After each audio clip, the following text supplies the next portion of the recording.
Thanks everyone for the chance to talk to you. I always seem to end up in the graveyard slot with the brief to catch up on lost time. So I will go at a click. I'm here to talk about Energy Lancaster. It's a recently established, well, when I say recently, it's about 18 months old now, research institute, a cross-faculty research institute at Lancaster, designed to essentially bring all of Lancaster's energy research under one roof and drive it forward in a coherent and coordinated way. Why did we form Energy Lancaster? Well, there's a number of big policy drivers that we were responding to when we started to design the Institute. The first was pretty much this diagram here. This is a graph of primary energy consumption, global primary energy consumption versus a timeline from 1990 up to 2100, looking at the total consumption of energy across the globe. As you can see, in the developed world, it's pretty much flatlining, but we are projecting quite a dramatic upswing in terms of energy consumption, particularly in the non-OECD countries, the so-called poor countries. That's mainly from India and China. That's the global picture. From a UK perspective, our concern is primarily with regards to energy security, where we're going to get it from, and also minimising our contributions to greenhouse gas emissions. And there's been no end of policy documents that have been issued with regards to these particular drivers by all sorts of UK government departments, beginning with the Stern Review back in 2006, and then a smorgasbord of policy documents, I think most recent being the Low Carbon Transition Plan back in 2009.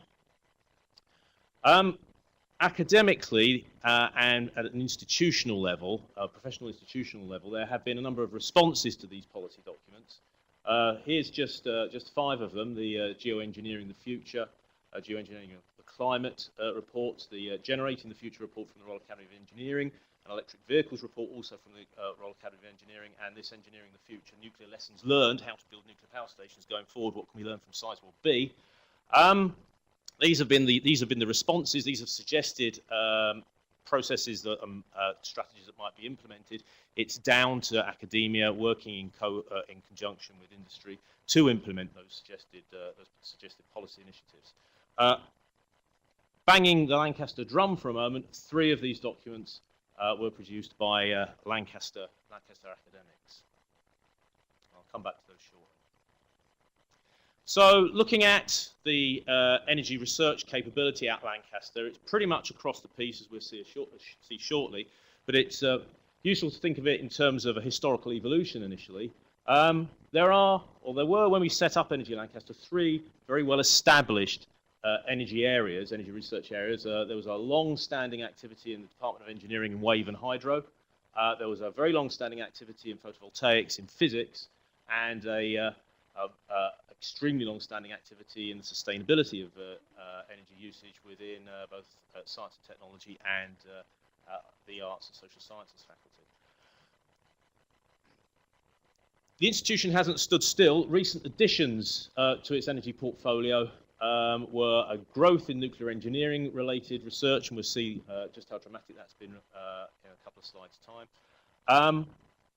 Mention was made in a previous presentation about in development of intelligence for intelligent energy use, and certainly in InfoLab, the green and orange building down the bottom end of the spine, there is a vibrant activity looking at the development of ubiquitous sensing technologies and smart grid technologies for more efficient energy use.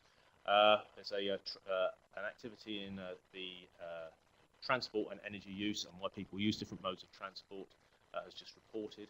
And something that we've just had a big grant funded on is carbon capture technology, particularly carbon capture technology at the landscape scale. I'll talk a little bit about that in a couple of slides' time. It's across the entire university pretty much. There's a lot of activity in almost every department in the Faculty of Science and Technology. There's some activity in the, the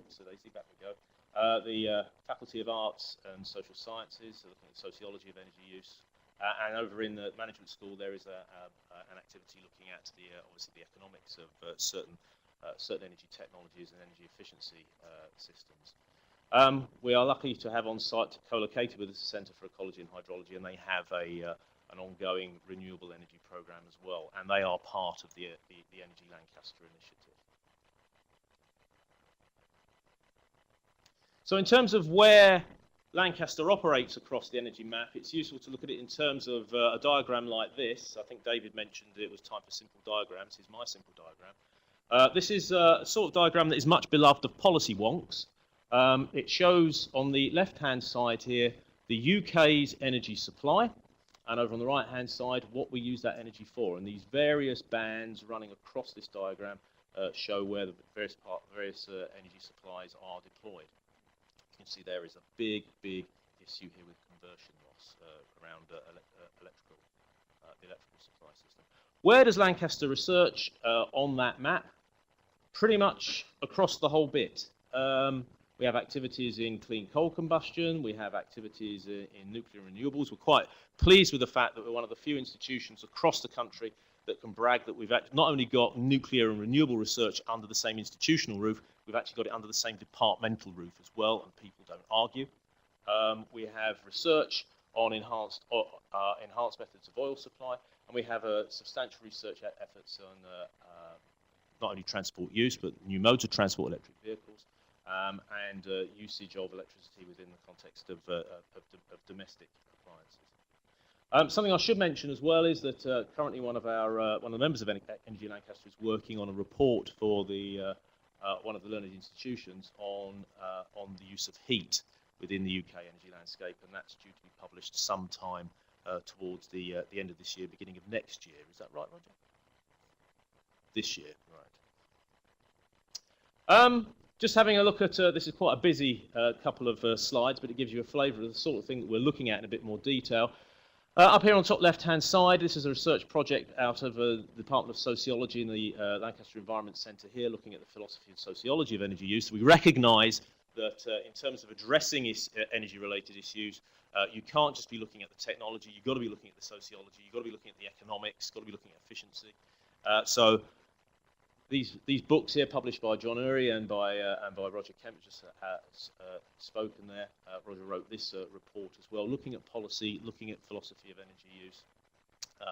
Available from the RANG website, available from Lancaster University Bookshop. Please take your Kurim leaflet to get a discount.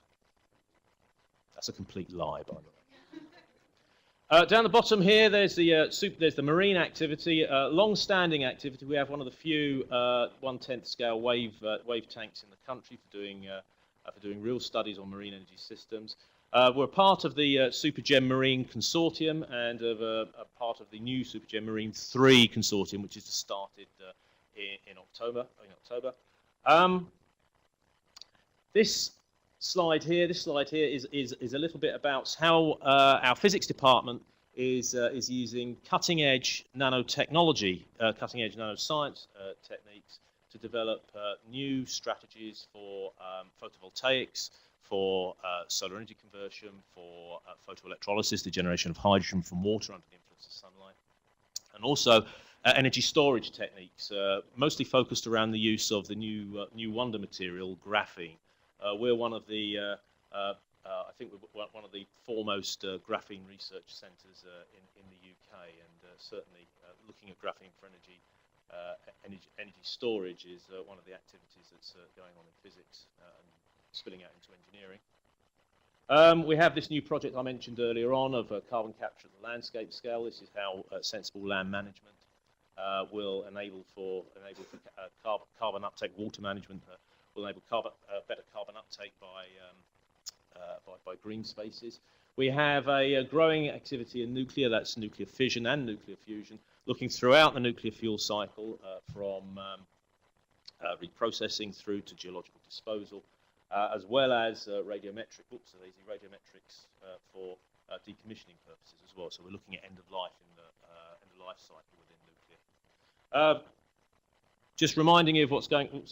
Reminding you of what's going on down the spine in computing. Again, we've got the sustainability in computing activity, looking at development of ubiquitous sensing, smartphone-based sensing devices to monitor energy usage within the home, so the consumer can be informed in terms of how much energy they're using and when to turn the lights off.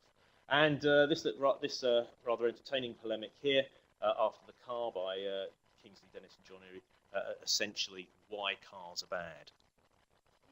Again, sociology of energy use.